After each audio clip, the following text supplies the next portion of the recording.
Like a flying phantom from the Twilight Zone, a DC-4 charter plane with 57 passengers on board landed in Caracas, Venezuela in 1992, 37 years after it disappeared in 1955 during a flight from New York to Miami.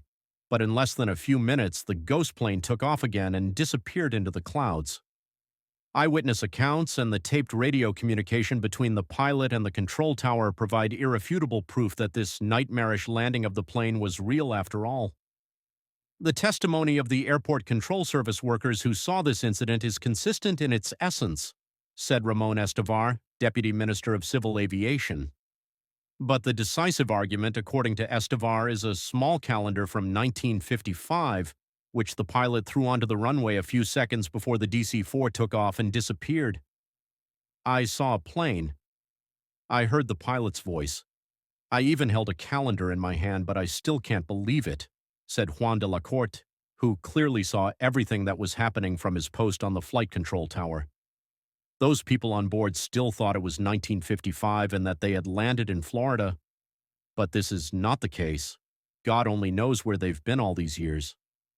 According to De La Corte and other dispatchers, they realized that something supernatural was happening when a propeller plane suddenly began approaching the airport, which did not appear on the radar screens. We saw the plane with our own eyes, but there were no signs of it on the radar, De La Corte said. We asked the pilot to identify himself, and he radioed us. Where are we? His voice was scared and confused, but finally he said that he was operating charter flight 914 from New York to Miami with a crew of 4 people and 57 passengers on board. The dispatcher said that after these words of the pilot, silence fell in the control room. Everyone was stunned. The destination of Flight 914, Miami, 1,800 kilometers from Caracas, I replied to the pilot, "This is Caracas, Venezuela, South America."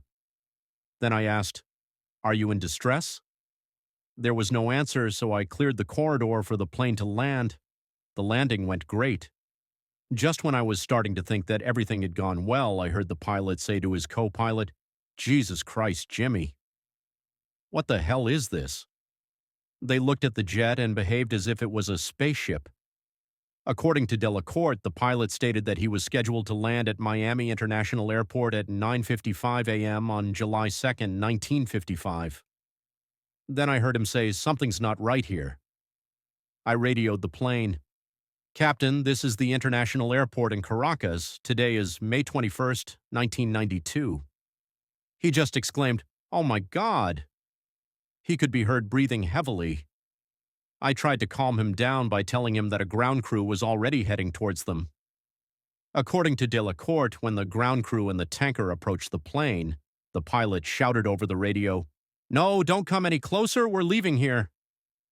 Later, ground staff reported that they saw the faces of passengers pressed against the windows, and the pilot opened his cockpit window a crack and waved them away. He was waving a folder, De La Corte said. Apparently the calendar fell out of it, which we later found. The pilot started the engines and the plane took off. The civil aviation authorities have detained all recordings of negotiations with the flight, as well as the calendar found, and are continuing to investigate this incident.